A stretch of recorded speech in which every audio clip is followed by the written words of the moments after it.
नमस्ते. हा व्हिडिओ पुढे पाहण्यापूर्वी आपल्याला विनंती आहे की हा व्हिडिओ फक्त दारुड्यांसाठी आहे, मद्यपींसाठी आहे, AA मेंबरसाठी आहे. इतरांनी हा व्हिडिओ कृपया पाहू नये. आपल्याला त्याचा काही उपयोग नाही, आपल्याला त्यातले काही समजणारही नाही आणि आपल्याला त्याचा काही उपयोगही होणार नाही. त्यामुळे हा व्हिडिओ फक्त दारुड्यांनी पाहावा ही विनंती आहे. जर चुकून आपल्या नजरेसमोर हा व्हिडिओ आला तर कृपया अनामिकता पाळा ही सुद्धा आपल्याला विनंती आहे. जर आपण मद्यपी नसाल तर कृपया हा व्हिडिओ इथेच सोडून द्या, पुढचा व्हिडिओ पाहू नका. मद्यपींना आणि इतर सर्वांना विनंती की माझे 2 चॅनल आहेत. अननोन अल्की एका चॅनलचं नाव आहे आणि दुसरा चॅनल आहे केदार सीकर सनातन संस्कार. या अननोन अल्की चॅनल जो आहे, जो हा फक्त मद्यपींसाठी असलेला चॅनल आहे, त्याच्यावरती दुसऱ्या इतर अमद्यपी लोकांचं काहीही काम नाहीये. त्यांच्यासाठी कोणताही व्हिडिओ त्या चॅनलवर नसतो. अननोन अल्की चॅनलचे व्हिडिओ इतरांनी पाहू नयेत. दुसरा माझा जो चॅनल आहे केदार सीकर सनातन संस्कार, हा चॅनल सर्वांसाठी कॉमन आहे. ह्या चॅनलवरती, केदार सीकर सनातन संस्कार चॅनलवरती मी हिंदू धर्माविषयी, राष्ट्राविषयी, राष्ट्रप्रेमाविषयी आणि हिंदू धर्मातील श्लोक, सूत्र, स्तोत्र, मंत्र, भगवद्गीता हिंदी, भगवद्गीता मराठी अशा अनेक विषयांवरचे व्हिडिओ मी त्या चॅनलवरती पोस्ट करत असतो ह्या चॅनलवरती. त्यामुळे केदार सीकर सनातन संस्कार चॅनल आपण सर्वजण बघू शकता. आपल्याला विनंती आहे की कृपया या दोन्ही चॅनलची नोटिफिकेशन आपण ऑन करून ठेवा, जेणेकरून आपल्याला ह्या चॅनलवर मी सातत्याने नवनवीन व्हिडिओ अपलोड करत जाणार आहे. त्या नवीन सर्व व्हिडिओंची नोटिफिकेशन आपल्याला ऑटोमॅटिकली मिळत राहतील. माझे दोन्ही चॅनल पुन्हा एकदा नावं सांगतो, आपल्याला स्क्रीनवर पण दिसत आहेत. अननोन अल्की फक्त मद्यपींसाठी आणि दुसरा चॅनल आहे कॉमन जो आहे सर्वांसाठी, केदार सीकर सनातन संस्कार. पुढे जाऊयात. दोन्ही चॅनलच्या प्लेलिस्टचा वापर करा. माझ्या या दोन्ही चॅनलला वेगवेगळ्या विषयांसाठी वेगवेगळ्या प्लेलिस्ट बनवलेल्या आहेत. केदार सीकर सनातन संस्कार चॅनल जो आहे त्या चॅनलवरती राष्ट्रधर्म तथा हिंदू धर्म विचार नावाची एक प्लेलिस्ट, सुंदर प्लेलिस्ट आहे. त्यात खूप सारे व्हिडिओज आहेत. सनातन श्लोक, सूक्त, मंत्र नावाची एक प्लेलिस्ट आहे. भगवद्गीतेवरच्या 3-4 प्लेलिस्ट आहेत. भगवद्गीता हिंदी, भगवद्गीता मराठी, भगवद्गीता श्लोक पठण अशा वेगवेगळ्या भगवद्गीतेचे वेगवेगळ्या उपक्रम आपण करत आहोत. आणि या प्रत्येक उपक्रमासाठी, प्रत्येक विषयासाठी मी एक प्लेलिस्ट बनवलेली आहे. त्या प्लेलिस्टचा वापर आपण अवश्य करा. आपण जर मद्यपी असाल, अननोन अल्की चॅनलचे सभासद झालेले असाल तर अननोन अल्की चॅनलवरती सुद्धा आपल्या प्रत्येक वर्कशॉपसाठी मी एक प्लेलिस्ट बनवलेली आहे आणि त्या वर्कशॉपचं नाव त्या प्लेलिस्टला दिलेलं आहे. त्यामुळे तुम्ही जो वर्कशॉप ऐकताय त्या प्लेलिस्टमध्ये गेलात तर तुम्हाला त्या वर्कशॉपचे सर्व व्हिडिओ एकामागोमाग एक सिरियली तिथे बघायला मिळतील. माझ्याकडून तुम्हाला लिंक मिळवण्याची गरज नाही. तुम्हाला प्लेलिस्टमध्ये गेलात की तुम्हाला त्या वर्कशॉपचे सगळे व्हिडिओ एकामागोमाग एक बघता येतील. त्यामुळे दोन्ही चॅनलच्या प्लेलिस्टचा वापर अवश्य करा ही विनंती आहे. पुढे ह्या भागाची प्रतिक्रिया ह्या व्हिडिओच्या कॉमेंटमध्येच आणि आपल्या ग्रुपवर सुद्धा पोस्ट करा. मद्यपींनी जो कुठला वर्कशॉप तुम्ही ऐकत असाल, जो कुठला व्हिडिओ तुम्ही सध्या ऐकत असाल, 4-5 वेळेला प्रत्येक व्हिडिओ ऐका आणि व्यवस्थित ऐकून झाल्यावर त्याच्या नोट्स काढून झाल्यानंतर त्या नोट्समधील महत्त्वाचे मुद्दे घेऊन त्याच व्हिडिओच्या कॉमेंटमध्ये, जिथे तुम्ही व्हिडिओ बघत आहात तिथेच कॉमेंट नावाचं बटन असतं, त्या कॉमेंटमध्ये जाऊन आपली त्या भागाची प्रतिक्रिया तिथे कॉमेंटमध्ये सुद्धा पोस्ट करा आणि आपला आरतताईवरती जो ग्रुप आहे त्या ग्रुपवर सुद्धा पोस्ट करा ही आपल्याला विनंती आहे. माझ्या दोन्ही चॅनलचे व्हिडिओजला लाईक करा, कॉमेंट प्रत्येक व्हिडिओला अवश्य करा आणि दोन्ही चॅनलची नोटिफिकेशन ऑन करून ठेवा ही आपल्याला विनंती आहे. चला तर मग आरंभ करूयात आजच्या भागाला, जो वर्कशॉपचा भाग आपण बघायला सुरुवात करणार आहोत. धन्यवाद. देवा, जी परिस्थिती मी बदलू शकत नाही ती स्वीकारण्यास मनाची प्रसन्नता मला दे.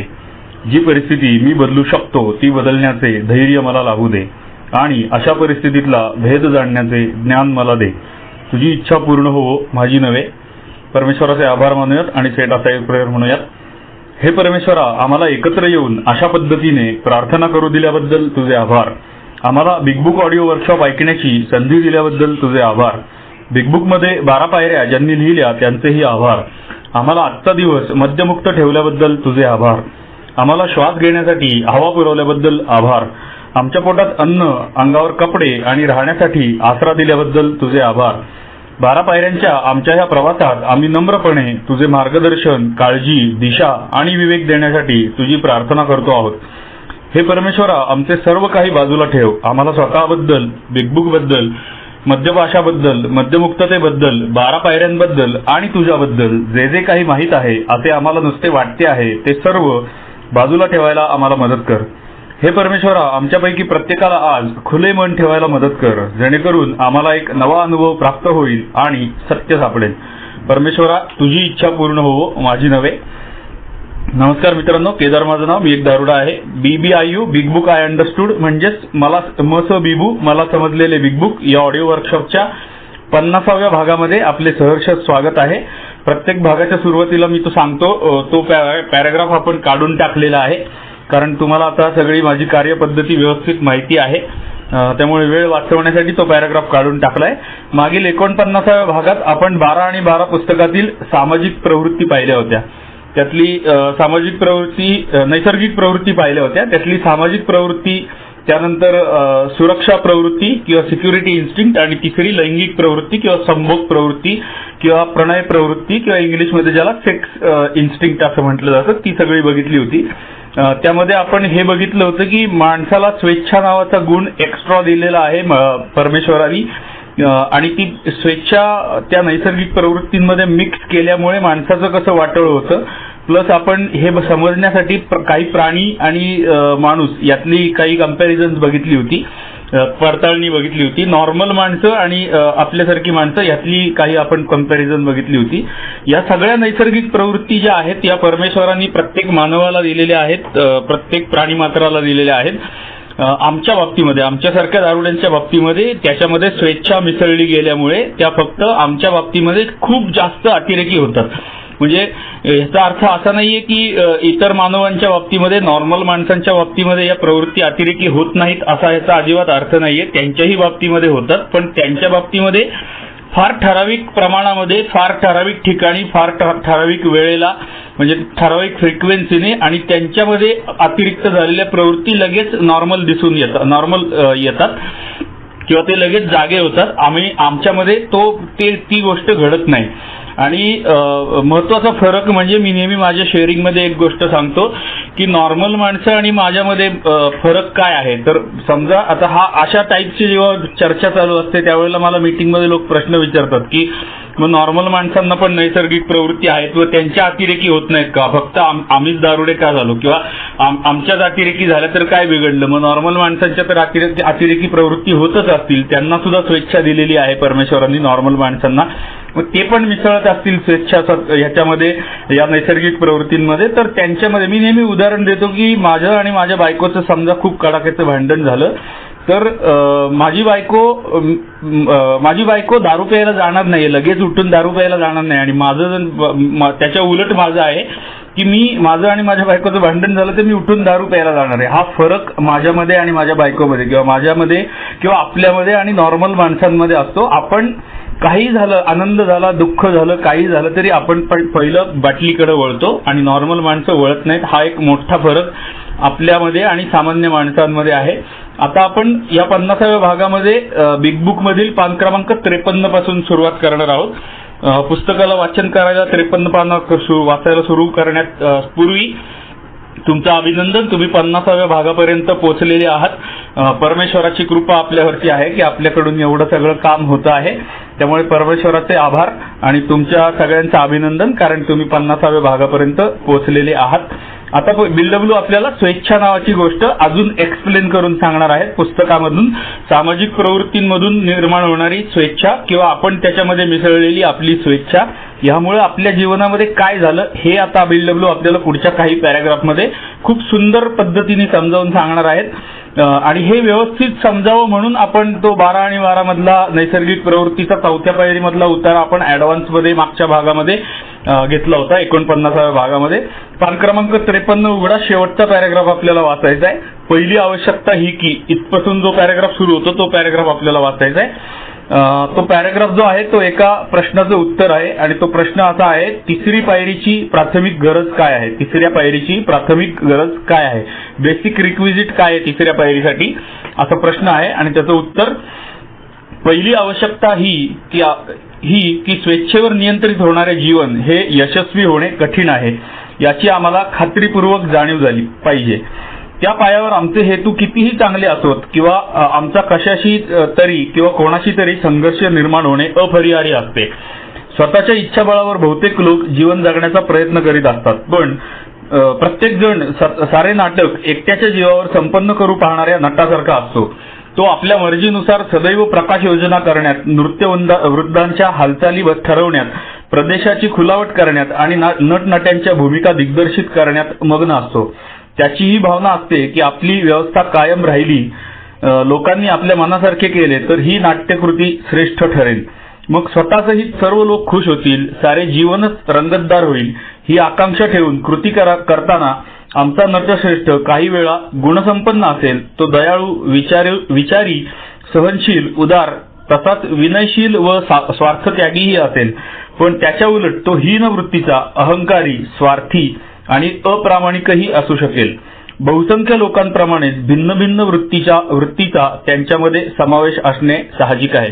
मोठा पॅराग्राफ आहे, त्यातली पहिली 2 वाक्य जी आहेत ती आपल्या प्रश्नाचं उत्तर आहे, किंवा पहिलं एकच वाक्य, 2 नाही, एकच वाक्य आपल्या प्रश्नाचं उत्तर आहे. तिसऱ्या पायरीची प्राथमिक आवश्यकता काय आहे आणि त्याचं उत्तर पहिलं वाक्य आहे. पहिली आवश्यकता ही की स्वेच्छेवर नियंत्रित होणारे जीवन हे यशस्वी होणे कठीण आहे याची आम्हाला खात्रीपूर्वक जाणीव झाली पाहिजे. म्हणजे बिल्डब्ल्यू म्हणतात तुम्हाला जर तिसरी पायरी घ्यायची असेल तर तुम्हाला हे समजलंच पाहिजे, खात्रीपूर्वक जाणीव झाली पाहिजे. हा मस्ट पण आहे बिग बुक मधला.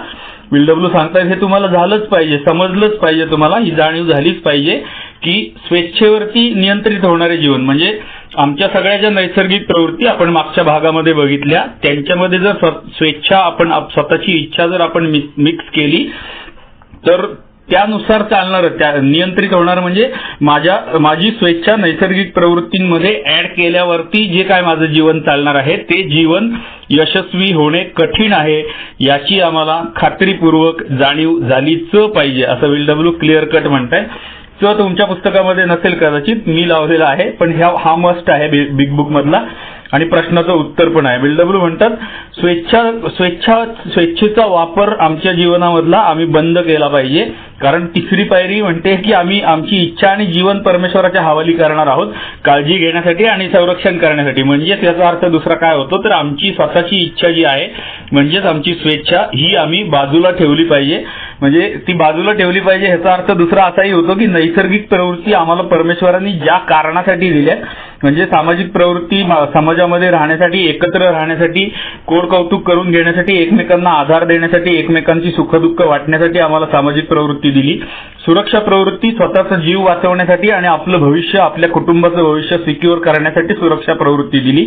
आणि सेक्स प्रवृत्ती दिली, आम्हाला लैंगिक प्रवृत्ती दिली, ती आमचं प्रजनन व्हावं आणि हा समाज पृथ्वी तलावरती टिकावा म्हणून आम्हाला ही लैंगिक प्रवृत्ती किंवा सेक्स इन्स्टिंक्ट परमेश्वराने दिलेली आहे. ती परमेश्वरांनी ह्या ज्या कारणांसाठी आम्हाला त्या प्रवृत्ती दिलेल्या आहेत तेवढ्याच कारणांसाठी आमच्याकडून त्याचा वापर झाला तरच आमचं जीवन यशस्वी होण्याची शक्यता आहे. तिथे जर आम्ही आमची स्वतःची इच्छा मिसळली, स्वेच्छा मिसळली तर आमचं जीवन यशस्वी होणं कठीण आहे, म्हणजे इम्पॉसिबल आहे असं आपण म्हटलं तरी चालेल असं बिल्डब्ल्यू आपल्याला सांगतात. एका प्रश्नाचं उत्तर आणि मस्ट हे दोन्ही गोष्टी ह्या वाक्यामध्ये आहेत. असो, पुढचं वाक्य, त्या पायावर आमचे हेतू कितीही चांगले असोत आमचा कशाशी तरी किंवा कोणाशी तरी संघर्ष निर्माण होणे अपरिहार्य असते. म्हणजे आमच्या स्वेच्छेच्या पायावरती आमचा हेतू कितीही चांगला असू दे तरी सुद्धा आमचा कशाशी तरी आणि कोणाशी तरी संघर्ष निर्माण होणार हे अपरिहार्य आहे. म्हणजे अशक्य, म्हणजे होणारच आहे असं आहे ते. याचं एखादं उदाहरण आपल्याला जर बघायचं म्हटलं तर पहिलं वाक्य जे आहे, वाक्याचा पहिला भाग जो आपण तुकडे करू या वाक्याचे म्हणजे समजायला सोपं जाईल. या पायावर आमचे हेतू कितीही चांगले असोत, या पायावर म्हणजे आमच्या स्वेच्छेच्या पायावर किंवा स्वेच्छा नैसर्गिक प्रवृत्तींमध्ये मिसळण्याच्या पायावरती आमचे हेतू कितीही चांगले असोत. आमचे हेतू चांगले असणं म्हणजे काय, समजा आता मला असं वाटत असेल की माझा मुलगा परीक्षेमध्ये पहिला यावा, हा माझा हेतू खूप चांगला आहे की माझा मुलगा परीक्षेमध्ये पहिला यावा, हा हेतू खूप चांगला आहे. पण माझा मुलगा चांगला पहिला नंबर यावा, त्याचा माझं कोडकौतुक व्हावं, माझ्या मुलाचं कोडकौतुक व्हावं, ह्याच्यामध्ये स्वेच्छा मिसळल्यामुळे किंवा त्याचा अतिरेक झाल्यामुळे माझ्याकडून काही चुकीच्या गोष्टी घडण्याची शक्यता आहे. मी जर ही नॉर्मल इच्छा आहे, म्हणजे नॉर्मल माणसाला पण वाटत असतं की माझा मुलगा, माझी मुलं पहिली आली पाहिजेत, आमच्या सगळ्या कुटुंबाचं कल्याण झालं पाहिजे वगैरे वगैरे, प्रत्येक नॉर्मल माणसाला पण वापरत असतं. पण मी माझी नैसर्गिक इच्छा, माझी स्वेच्छा त्याच्यामध्ये जर मिक्स केली तर मात्र माझ्याकडून काहीतरी चुकीची चुकीच्या गोष्टी घडणार आहेत. म्हणजे माझा मुलगा पहिला यावा म्हणून मला असं वाटेल की बाकी सगळी मुलं ढ झाली पाहिजेत, बाकी सगळ्या मुलांचे पेपर फाटून गेले पाहिजेत, हरवले पाहिजेत, खराब झाले पाहिजेत, किंवा बाकी सगळी मुलं ऍबसेंट राहिली पाहिजेत, किंवा बाकी सगळ्यांना त्यावेळेला काही आठवलंच नाही पाहिजे, किंवा माझ्या मुलाचा पेपर मी त्याला कॉपी करायची परमिशन देईन, किंवा त्याला कॉपी पुरवेन, किंवा त्याचा पेपर दुसऱ्याकडून लिहून घेऊन, असे काहीतरी अनैतिक मार्ग मी माझ्या मुलाला पहिला आणण्यासाठी वापर करणार आहे. माझी स्वेच्छा त्या नैसर्गिक प्रवृत्तीमध्ये मिसळल्यामुळे.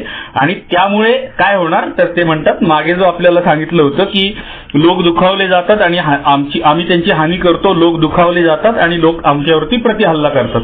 ती गोष्ट इथं BW आपल्याला सांगतायत की आम्ही हे सगळं केल्यानंतर ह्या अनैतिक गोष्टी आम्ही सगळ्या त्या नैसर्गिक प्रवृत्ती प्राप्त अतिरेकी नैसर्गिक प्रवृत्ती प्राप्त करण्यासाठी आम्ही हे सगळं केल्यानंतर आमचा कशाशी तरी किंवा कोणाशी तरी संघर्ष निर्माण होणे अपरिहार्य आहे. म्हणजे मी जर अशा काही अनैतिक गोष्टी केल्या, मुलगा पहिला यावा म्हणून काही अनैतिक गोष्टी केल्या, तर मी पकडला जाण्याची शक्यता आहे, माझा मुलगा पकडला जाण्याची शक्यता आहे.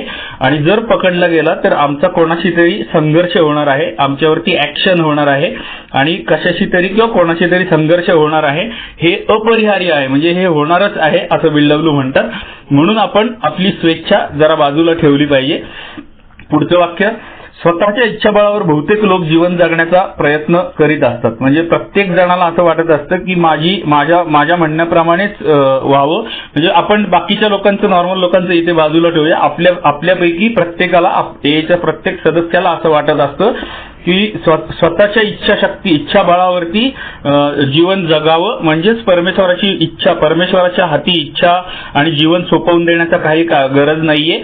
किंवा जिथे गरज आहे तिथेच फक्त, म्हणजे कॅफेटेरिया स्टाईल, तिथे तिसऱ्या पायरीमधली कॅफेटेरिया स्टाईल, की जिथे मला गरज पडेल, जिथे मी काही करू शकणार नाही तिथे मला परमेश्वराची मदत पाहिजे. पण जिथे मी काही करू शकतो, म्हणजे फॉर एक्झाम्पल माझ्या फायनान्शियल बाबतीमध्ये परमेश्वरांनी डोकं अजिबात घालू नये, माझ्या सेक्सच्या भानगडीमध्ये परमेश्वरांनी अजिबात लक्ष घालू नये, मला पैसा भरपूर मिळावा मात्र म्हणून परमेश्वरांनी मदत केली पाहिजे, किंवा माझ्यावरती एखादं संकट आलं, माझा अपघात झाला, कोणाला तरी हॉस्पिटलायझेशन झालं, किंवा माझ्यावरती असा कुठला तरी अवघड प्रसंग आला, तर त्यावेळेला मला परमेश्वराची मदत हवी असते. पण जेव्हा माझ्या नैसर्गिक प्रवृत्ती अतिरिक्त झालेल्या असतात आणि बाकी सगळं व्यवस्थित चालू असतं, मला त्यावेळेला परमेश्वराची गरज नसते. मी म्हणतो की माझ्या सेक्सच्या भानगडी बाकी सगळं परमेश्वराच्या मी जीवन माझं हवाली करून देईन, माझी इच्छा आणि जीवन बाकी सर्व बाबतीमध्ये करून देईन, पण माझं सेक्सचं जे आहे ते मात्र माझ्याकडे तसंच राहू दे, त्याच्यामध्ये परमेश्वरांनी लुडबुड करण्याची काही गरज नाहीये. अशा आशयाचं BW म्हणायचं आहे की स्वतःच्या इच्छाबळावरती बहुतेक मद्यासक्त जीवन, लोकच्या ऐवजी आपण मद्यासक्त शब्द टाकूया, बहुतेक मद्यासक्त जीवन जगण्याचा प्रयत्न करत असतात. प्रत्येक मद्यासक्त, जिथे जिथे जण किंवा लोक असे शब्द आले, तिथे आता BW पुढे आपल्याला एक उदाहरण देत आहे. त्या उदाहरणामध्ये तो एक नटाचं उदाहरण दिलंय त्यांनी. नट म्हणजे त्यांना मद्यासक्त म्हणायचे, त्यामुळे आपण त्या ठिकाणी मद्यासक्त असा शब्द वापरूयात आपल्यासाठी, म्हणजे आपल्याला समजायला सोपं जाईल. हा पॅराग्राफ BW नेमकं काय म्हणायचंय ते आपल्याला समजायला सोपं जाईल. प्रत्येक मद्यासक्त, मी आता वाचतो पुढचं वाक्य, प्रत्येक मद्यासक्त सारे नाटक एकट्याच्या जीवावर संपन्न करू पाहणाऱ्या नटासारखा असतो. म्हणजे प्रत्येक मद्यासक्त अख्खं नाटक जे आहे, मी म्हणतो तसंच झालं पाहिजे. नाटक म्हणजे इथे त्याचा अर्थ जीवन असा आपण घेऊ शकतो, कारण BW ने आधीच्या वाक्यामध्ये सांगितलं प्रत्येक जण स्वतःच्या इच्छाबळावरती जीवन जगण्याचा प्रयत्न करत असतो. तर आता इथं नाटक म्हणजे BW जीवन म्हणायचं आहे. तर प्रत्येक मद्यासक्त सारे जीवन एकट्याच्या जीवावर संपन्न करू पाहणाऱ्या नटासारखा असतो. तो आपल्या मर्जीनुसार, तो म्हणजे मद्यासक्त आपल्या मर्जीनुसार सदैव प्रकाश योजना करण्यात, नृत्य वृंदांच्या हालचाली ठरवण्यात, प्रवेशाची खुलावट करण्यात आणि नटनट्यांच्या भूमिका दिग्दर्शित करण्यात मग्न असतो. म्हणजे माझ्यासारखा मद्यपी जो असतो किंवा आपल्यासारखा मद्यासक्त जो आहे तो काय करत असतो, तर ह्या जीवनाचं नाटक म्हणजे हे सगळं जीवन जे आहे त्या जीवनातलं प्रत्येक गोष्ट, आता या नाटकाचं उदाहरण दिलंय म्हणून त्यांनी डान्सिंगच्या स्टेप्स काय, डान्स मधल्या स्टेप्स काय असाव्या, लाइटिंग कसं असावं, त्यानंतर प्रवेश कसे व्हावे, म्हणजे एंट्री कशी घ्यावी, भूमिका लोकांनी कशा कराव्यात, त्या नाटकामध्ये काम करणाऱ्या लोकांनी भूमिका कशा कराव्यात, हे सगळं करण्यामध्ये तो मग्न असतो असं BW म्हणताय. नट म्हणजे तर ह्याचा अर्थ आपल्या जीवनासाठी आपण लावून घेऊ शकतो की मद्यासक्त, प्रत्येक मद्यासक्त जो असतो त्याच्या जीवनामध्ये इतर सगळ्या लोकांनी कसं वागावं, इतर सगळ्या गोष्टी ज्या आजूबाजूला घडतायत त्या कशा घडाव्या, माझ्या आजूबाजूची परिस्थिती कशी असली पाहिजे, लोकांनी कसं वागलं पाहिजे, कधी दिवस उगवला पाहिजे, कधी दिवस मावळला पाहिजे, देशाचा पंतप्रधान कोण झाला पाहिजे, कोण नाही झाला पाहिजे, हे सगळंच्या सगळं तो स्वतः ठरवत असतो आणि स्वतः त्याप्रमाणे घडवण्याचा प्रयत्न करत असतो.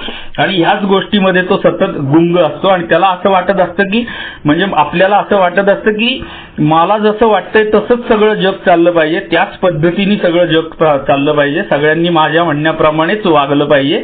म्हणजेच सामाजिक प्रवृत्तीमध्ये मिक्स केलेली स्वतःची जी स्वेच्छा आहे किंवा स्वतःचा मोठेपणा, स्वतःला प्रतिष्ठा हवी आहे आणि म्हणून केलेले हे सगळे प्रकार असतात आणि त्याप्रमाणे प्रत्येक दारुड्याला वाटत असतं.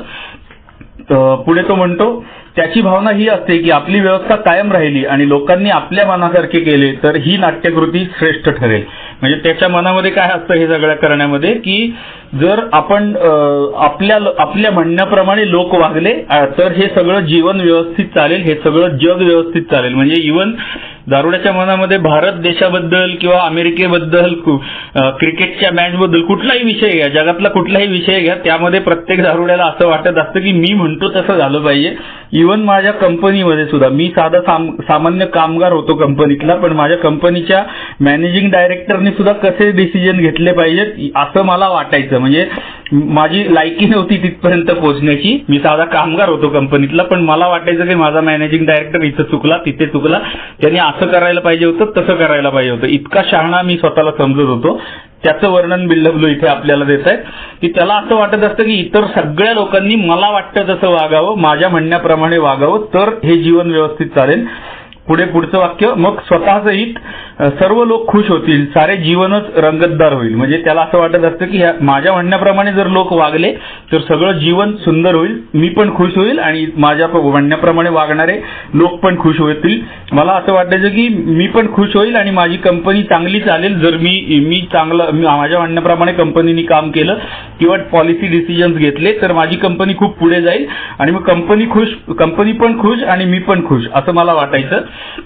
पुढचं वाक्य, ही आकांक्षा ठेवून कृती करताना आमचा मद्यासक्त काही वेळा गुणसंपन्न असेल, तो दयाळू, विचारी, सहनशील, उदार, तसाच विनयशील व स्वार्थत्यागीही असेल, पण त्याच्या उलट तो हीन वृत्तीचा, अहंकारी, स्वार्थी आणि अप्रामाणिकही असू शकेल.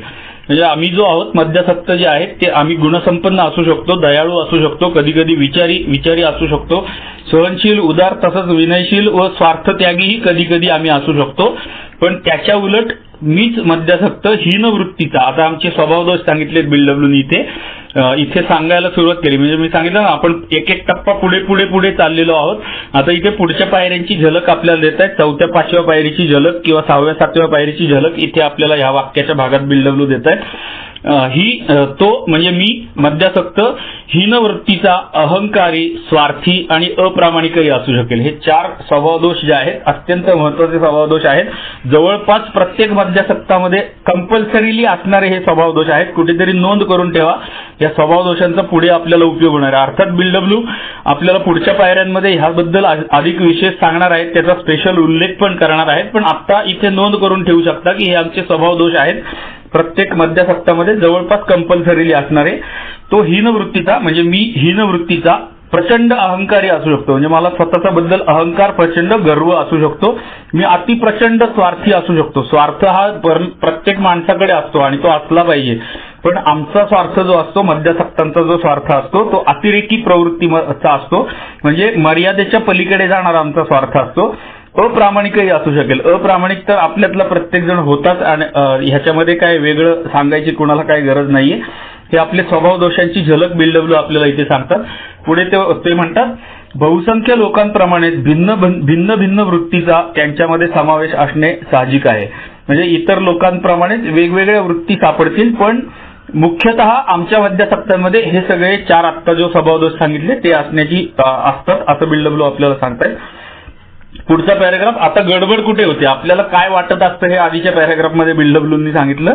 आता पुढच्या पॅराग्राफमध्ये मागच्या भागामध्ये आपण जे बघितलं नैसर्गिक प्रवृत्ती बघत असताना की आम्ही स्वेच्छा मिसळल्यामुळे काय होतं ते आता थोडंसं विस्तृत करून बिग बुक मध्ये इथे BuildW सांगतायत आपल्याला, आणि हे आपल्याला व्यवस्थित समजावं म्हणून मी तो सगळा पार्ट इकडे घेतला होता आणि मागचा भाग आपण नैसर्गिक प्रवृत्ती 12 आणि 12 मधून घेतल्या, जेणेकरून हे व्यवस्थित आपल्याला समजेल. आणि इथे आता आपण फास्ट जाऊ शकतो थोडं, कारण आता आपण तो मागचा भाग ऐकलेला आहे, नैसर्गिक प्रवृत्ती आणि त्याच्यामध्ये मिक्स झालेली स्वेच्छा आणि त्याचे परिणाम काय होतात हे आपण आज ऑलरेडी मागच्या भागात डिटेलमध्ये बघितले.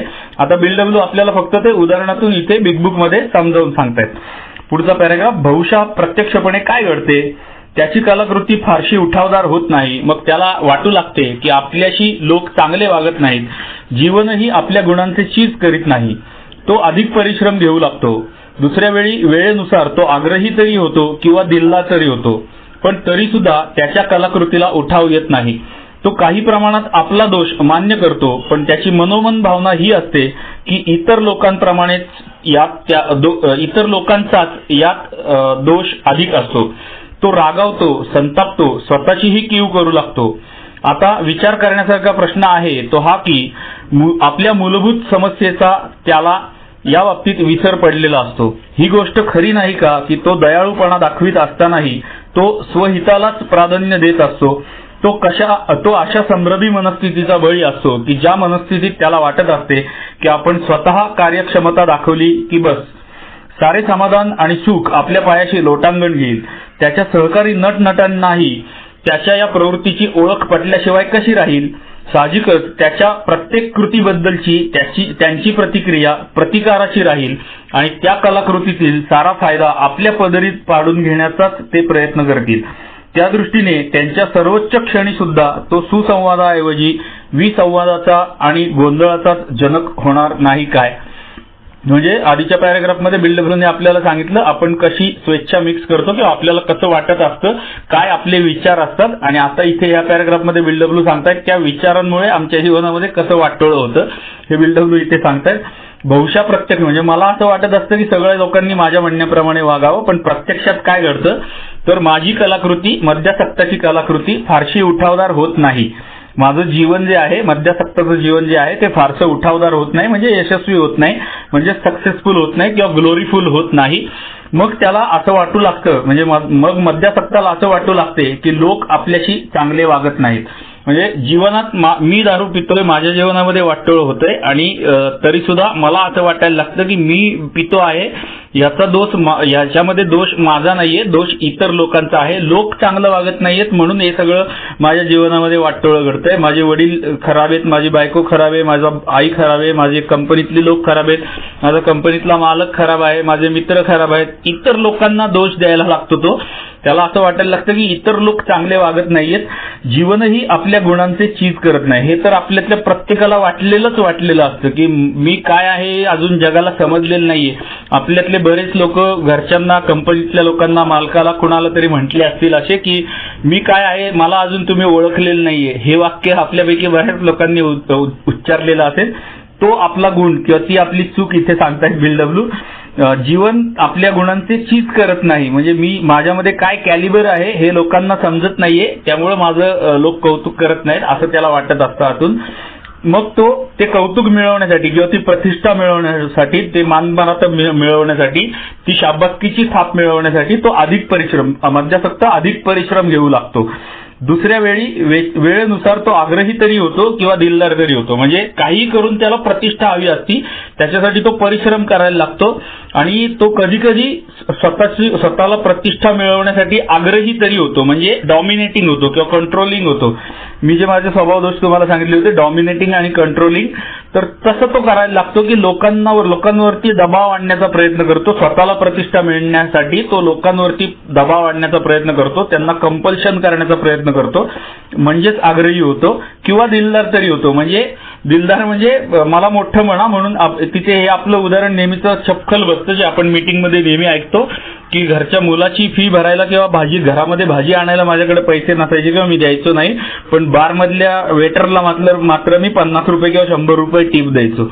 हे जे आहे ना ते बिल्डब्ल्यू इथं सांगतात. मी दिलदार कुठे होतो, जिथे मला लोक कौतुक करतील, तो बारवाला, आजूबाजूला बसलेले लोक माझं कौतुक करतील, मला मोठा म्हणतील, असं जेव्हा मला वाटत असतं त्यावेळेला मी दिलदार होतो. पण तरी सुद्धा पुढचं वाक्य, त्याच्या कलाकृतीला उठाव येत नाही, म्हणजे मद्यासक्ताच्या कलाकृतीला म्हणजे जीवनाला उठाव येत नाही. तो जे काय वागतो त्याला कुणीही मान्यता देत नाही, त्याला कुणीही प्रतिष्ठा देत नाही. तो मद्यासक्त काही प्रमाणात आपला दोष मान्य करतो, म्हणजे त्याला हे समजत असतं की मी काहीतरी चुकीचं करतोय, हे तो मान्य करतो. आतल्यात लोकांच्या समोर करत नाही, आतल्यात त्याला हे माहिती असतं. पण त्याची मनोमन भावना ही असते की इतर लोकांचाच यात दोष अधिक असतो. म्हणजे त्याला आतून असं वाटत असतं की मी बरोबर वागतो आहे, इतर लोक चुकीचे वागतायत, म्हणून ही सगळी गडबड घडतीये, म्हणून सगळं माझं जीवन खराब झालेलं आहे, म्हणून भांडणं होत आहेत, म्हणून मारामाऱ्या होत आहेत, आणि म्हणून मी दारू पितोय. हे तो दुसऱ्यांना दोष देत असतो, दुसऱ्यांमध्येच दोष आहे असं तो समजत असतो. माझा दोष मान्य करायला तो तयार नसतो, मात्र दुसऱ्यांना सगळ्यात जास्त दोष तो देत असतो. त्याच्यानंतर तो मद्यासक्त रागावतो, संतापतो आणि स्वतःची ही कीवही करू लागतो.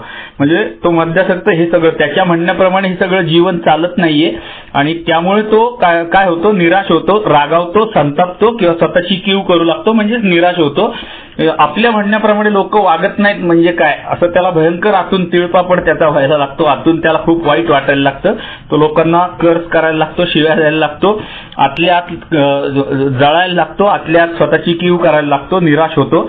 पुढचं वाक्य, आता विचार करण्यासारखा प्रश्न आहे तो हा की आपल्या मूलभूत समस्येचा मद्यासक्ताला या बाबतीत विसर पडलेला असतो. म्हणजे त्याला हे लक्षात येत नाही आपली मूलभूत समस्या काय आहे. तर आपली नैसर्गिक प्रवृत्तींमध्ये आपण स्वेच्छा मिसळतो आहोत, स्वतःची इच्छा मिसळतो आहोत, आणि नैसर्गिक प्रवृत्ती परमेश्वरांनी ज्या कारणासाठी आम्हाला दिलेल्या आहेत त्या लिमिटच्या बाहेर जाऊन मी त्यांचा वापर करतो आहे, मी लिमिट क्रॉस करतो आहे, हे कधीच त्याच्या लक्षात येत नाही. माझी मुख्य समस्या काय आहे, तर मी नैसर्गिक प्रवृत्तींचा वापर लिमिटच्या बाहेर जाऊन करतोय, ही माझी मुख्य समस्या. याचा मला विसर पडलेला असतो. ही गोष्ट खरी नाही का की मद्यासक्त दयाळूपणा दाखवत असतानाही स्वहितालाच प्राधान्य देत असतो. म्हणजे इथे परत ते मगाचं बारवाल्याचं उदाहरण किंवा वेटरचं उदाहरण, की दयाळूपणा दाखवतोय की बारवाल्याच्या, आपण हेही ऐकलं असेल कधीतरी शेअरिंगमध्ये की मी बार मधल्या वेटरच्या मुलाच्या शाळेची फी मी भरली होती. इथे माझ्या घरी खायला वांदे आहेत आणि मी बार मधल्या वेटरच्या मुलाच्या शाळेची फी भरतो. कशासाठी करतो, ते दयाळूपणा. म्हणजे ते करत असताना अर्थातच दारुडा दयाळू असतो, कारण तो दुसऱ्याला मदत करत असतो, पण तरी सुद्धा तो स्वहितालाच प्राधान्य देत असतो. म्हणजे ते करण्यामागे त्याचा उद्देश काय असतो, तर बारच्या वेटरनी किंवा बारच्या मालकांनी किंवा आजूबाजूच्या लोकांनी आपलं कौतुक करावं की बघा हा किती दिलदार माणूस आहे, हे कौतुक करावं, हे त्याला आतून वाटत असतं आणि म्हणून तो बारच्या वेटरच्या मुलाची फी भरत असतो. म्हणजेच तो दयाळूपणा जेव्हा दाखवतो तेव्हा सुद्धा त्याच्यामध्ये स्वार्थच असतो, तो अति स्वार्थी झालेला असतो आणि स्वहितालाच प्राधान्य देत असतो.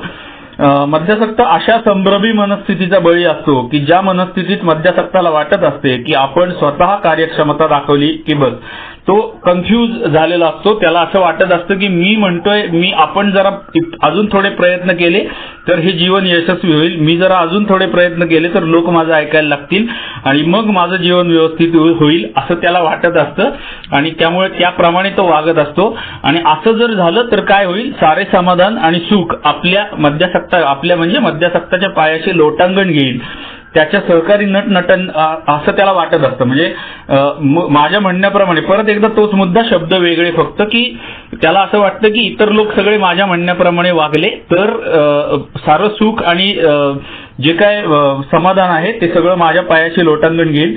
अर्थात त्याच्या हे सगळं घडल्यानंतर त्याच्या सहकारी नटनट्यांनाही त्याच्या या प्रवृत्तीची ओळख पटल्याशिवाय कशी राहील. म्हणजे लोक काय बोळ्याने दूध पिणारे लोक नसतात, ते सगळं बघत असतात, सगळ्यांना सगळं समजत असतं, हा बेवडा काय करतोय हेही त्यांना समजत असतं.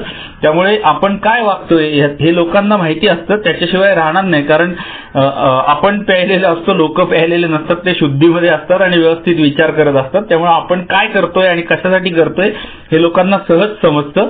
साहजिकच मद्यासक्ताच्या प्रत्येक कृतीबद्दलची त्या इतर लोकांची प्रतिकाराची राहील. म्हणजे साहजिकच मी जे वागतो आहे किंवा मद्यासक्त जे वागतो आहे, इतर लोकांना त्याचा त्रास होतो आहे, हे जेव्हा घडतं त्यावेळेला इतर लोक काय करणार आहेत, तर मला प्रतिकार करणार आहेत. म्हणजे मी जे काय करतो आहे त्यांना डॉमिनेट करण्याचा प्रयत्न करतोय, त्यांना कंट्रोल करण्याचा प्रयत्न करतोय, त्यांना डायरेक्शन देण्याचा प्रयत्न करतोय. हे सगळं जर मी करत राहिलो तर साहजिकच ते लोक रिटॅलिएट करणार आहेत, माझ्यावरती प्रतिहल्ला करणार आहेत, मला प्रतिकार करणार आहेत. आणि माझ्या जीवनाच्या कलाकृतीतील सारा फायदा आपल्या स्वतःच्या पदरी पाडून घेण्याचाही ते इतर लोक प्रयत्न करतील. म्हणजे जे काय माझ्या जीवनात चांगलं घडतंय ते सुद्धा स्वतःच्या पदरी, म्हणजे त्याचं क्रेडिट सुद्धा स्वतः घेण्याचा प्रयत्न करतील. म्हणजे लोक माझ्या बाबतीमध्ये असं इतर लोक सांगायला लागतील की अरे मी ह्याची दारू सोडवण्यासाठी खूप प्रयत्न केले, हा सुधारावा म्हणून मी खूप प्रयत्न केले. ह्या गोष्टीचं सुद्धा ऍक्च्युअली ही माझ्या जीवनातली गोष्ट आहे. मी सुधारणे, माझी दारू सुटणे ही माझ्या जीवनातली गोष्ट आहे. पण ह्याचं क्रेडिट सुद्धा इतर लोक घ्यायला प्रयत्न करतात किंवा घ्यायला लागतात की मी ह्याच्या सुधारण्यासाठी मी एवढं केलं, ह्याची दारू सुटावी म्हणून मी एवढं करतोय, पण हा गाढव आहे, हा नालायक आहे, हा ऐकतच नाही, हे क्रेडिट घ्यायला लोक सुरुवात करतात. आणि मग काय होतं तर त्या दृष्टीने त्यांच्या सर्वोच्च क्षणी सुद्धा तो सुसंवादाऐवजी विसंवादाचा आणि गोंधळाचा जनक होणार नाही का. आणि मग त्याला जेव्हा दारुड्याला, माझ्यासारख्या मद्यासक्ताला हे समजतं की लोक माझ्या दारूबद्दल काहीतरी बोलतायत आणि क्रेडिट घ्यायचा प्रयत्न करतायत किंवा इतर दारू सोडून इतर कुठल्याही बाबतीमध्ये असं करण्याचा प्रयत्न करतायत, त्यावेळेला काय होतं, प्रतिहल्ला तर ऑलरेडी झालेला आहे त्या लोकांकडून आणि त्यामुळे गोंधळ उडणार आहे, विसंवाद होणार आहे. म्हणजे भांडणं, मारामाऱ्या, वादविवाद हे सगळं होणार आहे. पुढचा पॅरेग्राफ, आमचा नट.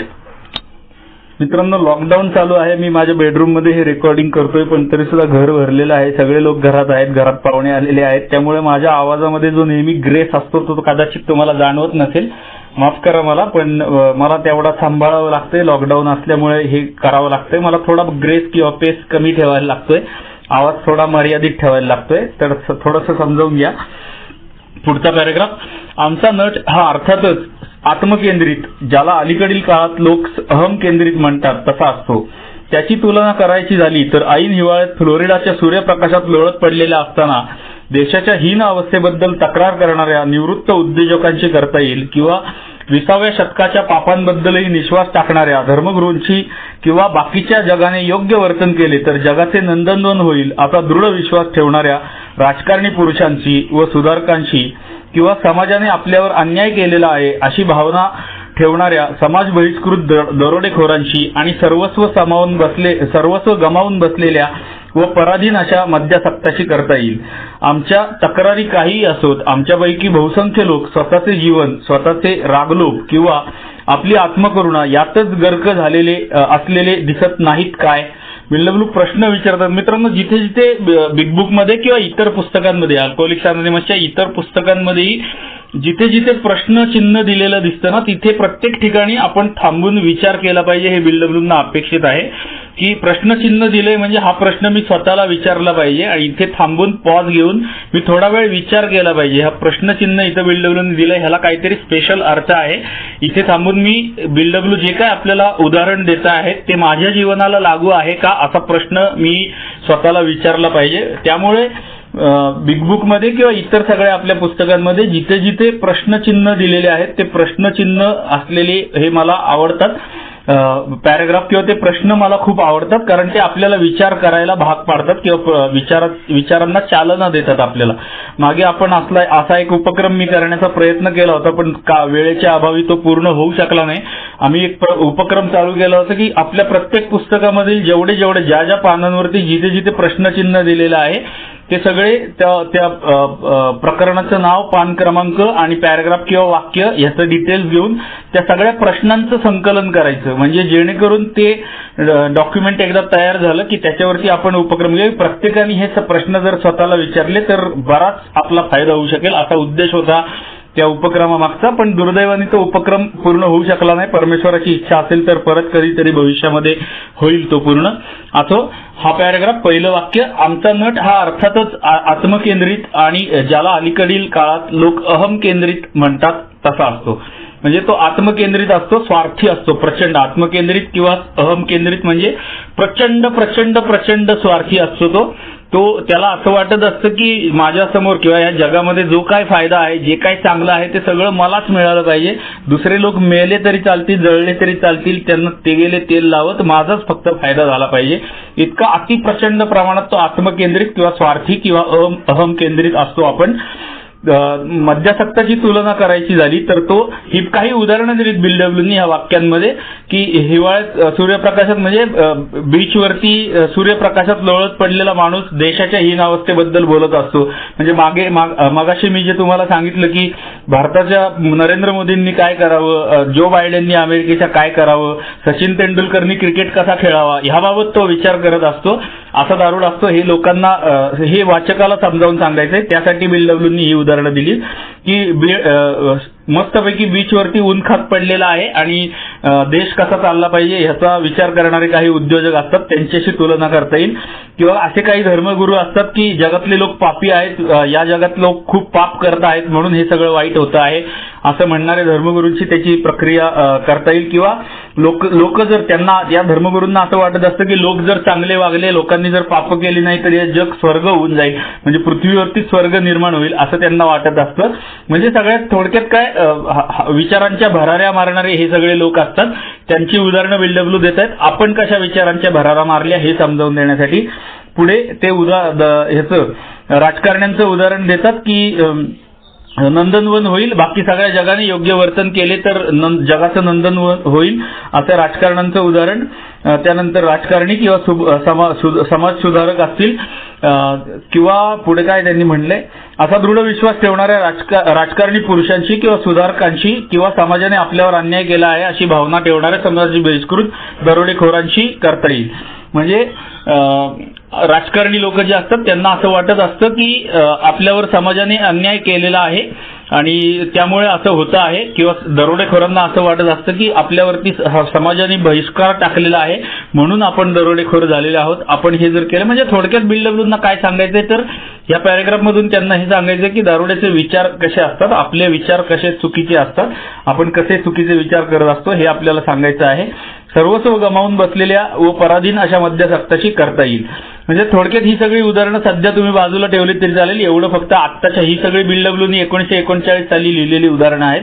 आपण आत्ताच्या काळातली ही जी आत्ता आपली उदाहरणं आहेत की नरेंद्र मोदींनी कसं वागावं हे दारुड्याला वाटत असतं, जो बायडननी कसे पॉलिसी डिसिजन घ्यावे, त्यांनी इस्रायलशी कसं रिलेशन ठेवावं हे दारुड्याला वाटत असतं, सचिन तेंडुलकरनी क्रिकेट कसा खेळला पाहिजे हे दारुड्याला वाटत असतं.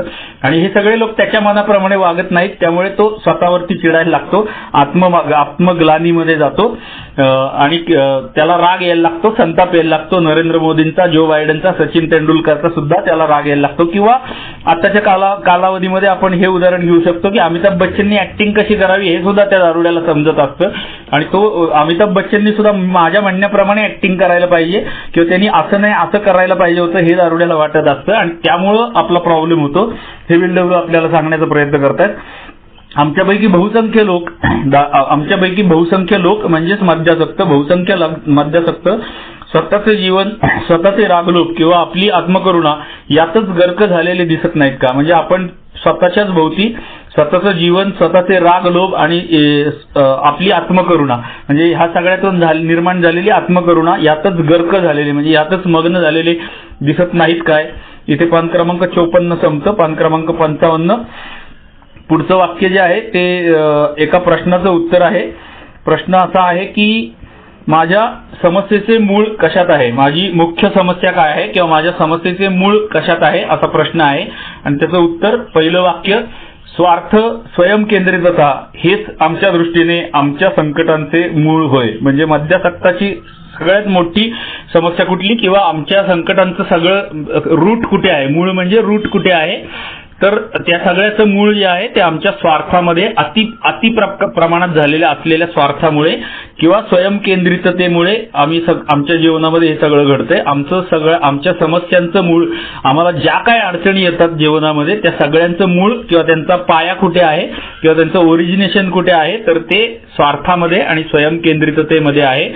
त्यामुळे काय होतं तर पुढचं वाक्य, शेकडो प्रकारची भीती, आत्मवंचना, स्वार्थ आणि आत्मकरुणा यांनी त्रस्त होऊन मद्यासक्त त्यांच्या सहकाऱ्यांच्या मार्गात आडवे येतो.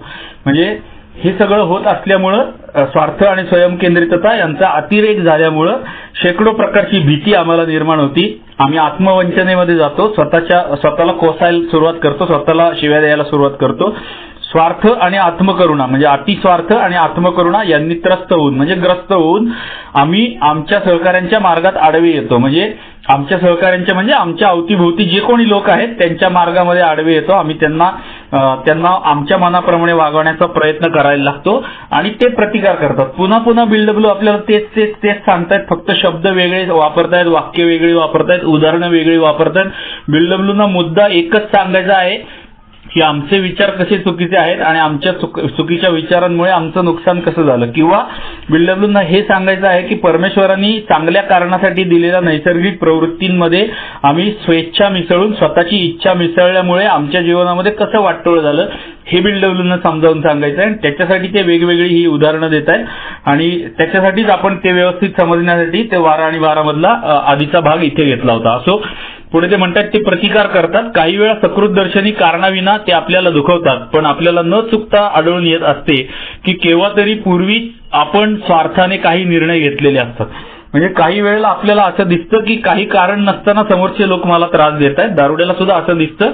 प्रत्येक वेळेला मद्यासक्ताची चूक असते असं नाही, कधी कधी इतर लोकांची पण चूक असते. कारण नॉर्मल लोकांना सुद्धा परमेश्वरांनी या नैसर्गिक प्रवृत्ती दिलेल्या आहेत, त्यांच्या सुद्धा कधी कधी त्या अतिरेकी होत असतात. हे आपण मागेही बघितलेलं आहे. तर त्यामुळे कधी कधी असं दिसतं सकृत दर्शनी म्हणजे फ्रंट फेस व्हॅल्यू त्याची अशी दिसते की कारणाविना म्हणजे कुठलंही कारण नसताना लोक मला दुखवत आहेत. पण मद्यासक्ताला न चुकता आढळून येत असते की केव्हा तरी पूर्वी आपण स्वार्थाने काही निर्णय घेतलेले असतात आणि ते कालांतराने आपल्यावर उलटून आपल्या दुःखाला जबाबदार होत असतात.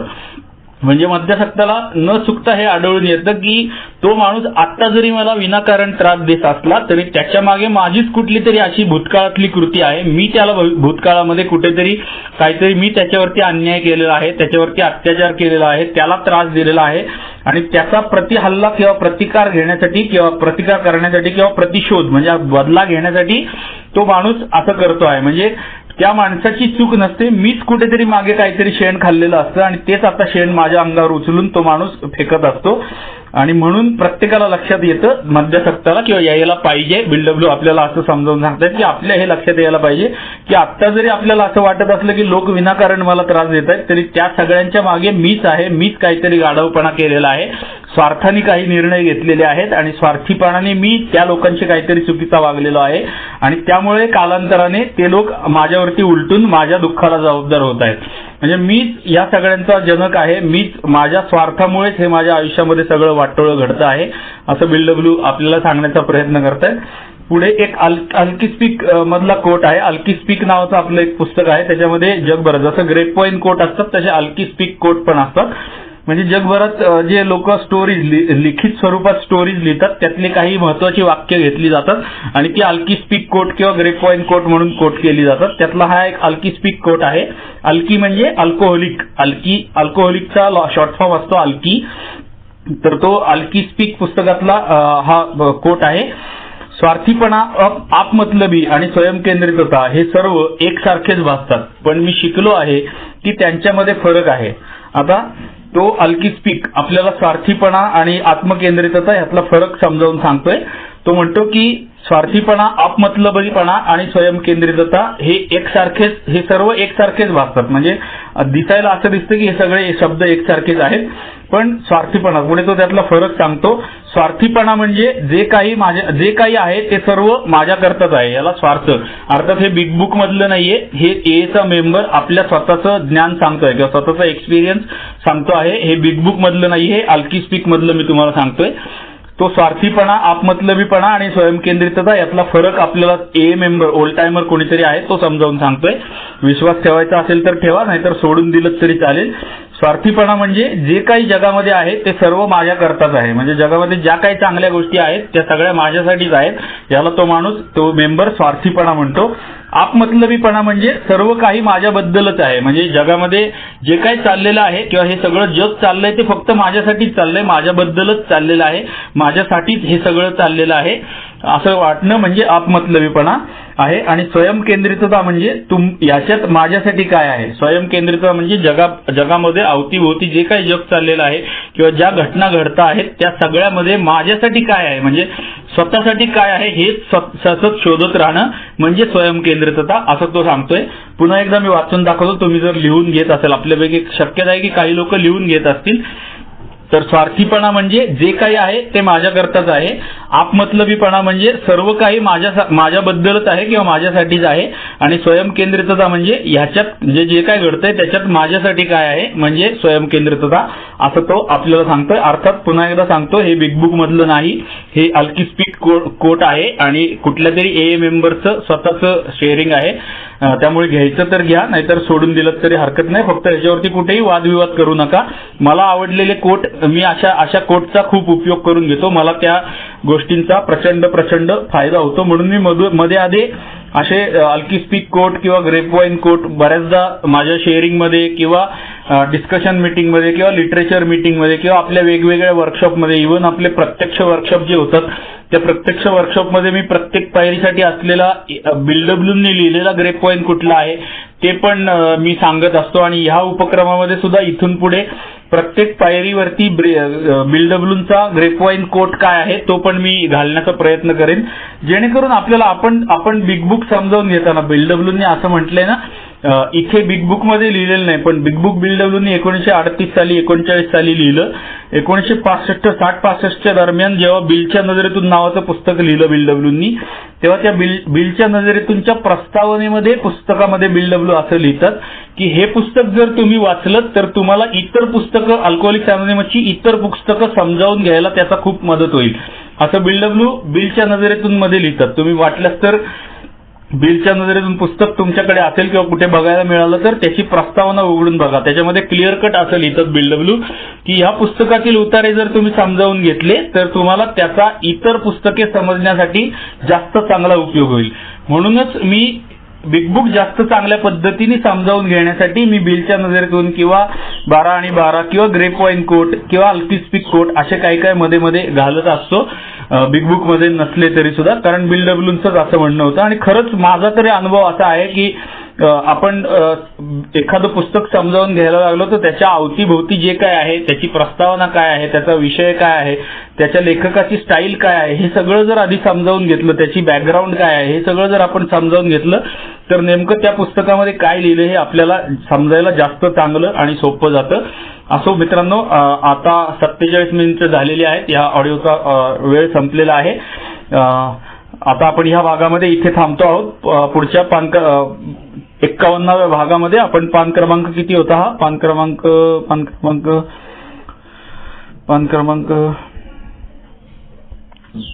55 वरनं सुरुवात करणार आहोत. पान क्रमांक 55 पुढच्या भागामध्ये आपण सुरुवात करूयात. मित्रांनो, पुन्हा एकदा जसं सुरुवातीला या भागाच्या मी आधी सांगितलं की आपण 50व्या भागापर्यंत पोहोचलो. आपल्यावरती परमेश्वराची विशेष कृपा आहे. विश्वास ठेवा माझ्यावरती की मी खूप हजारो लोकांबरोबर काम केलेलं आहे. या टप्प्यापर्यंत अगदी हाताच्या बोटावरती मोजण्या इतके किंवा 500 मध्ये एखादा माणूसच, 500 लोक आपल्या उपक्रमामध्ये सामील झाले तर त्यातला एखादा 2 माणूसच या टप्प्यापर्यंत पोहोचू शकतात 50व्या भागाच्या, किंवा आपले सगळे उपक्रम ऐकू शकतात. तुम्ही ह्या टप्प्यापर्यंत पोहोचलात, 50व्या भागापर्यंत पोहोचलात, म्हणून तुमचं खूप खूप खूप अभिनंदन.